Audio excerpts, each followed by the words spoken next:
Hi guys, my name is Neil. Today we'll be showing you a solar installation from top to bottom. First we are starting off with the solar panels that we'll install on your roof. Now I'm putting in an earth spike. All panels should be properly earthed into the ground. Here we've got your DCDB board that has the surge protection and the fuses and breakers in, just to protect the system from the panels. And now I'm drawing in your red wire, that is your positive, and the black wire, that's your negative. Next we've got the inverter. They come in various sizes. This one is an 8 kilowatt.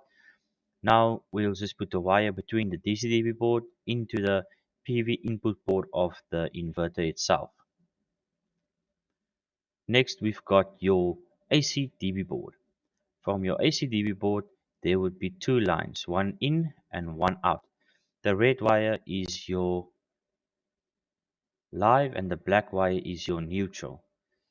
You'll see the two different lines. One is for the feed and one is for the output power, so you don't have load shedding anymore.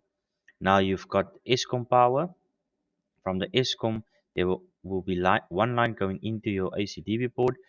This would be for your inverter to charge if solar were not available.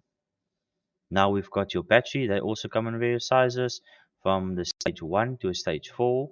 We've got a battery disconnector between the inverter and the battery itself, and that's the battery cable. Red is the positive, black is the negative, and then we've got the small little gray communication cable. Next we've got your house's main DB board. Here the wire will run from the ACDB board into your house's main DB board to feed the power that we're generating to keep you from having load shedding. I hope this video helped and you understand. Have a nice day.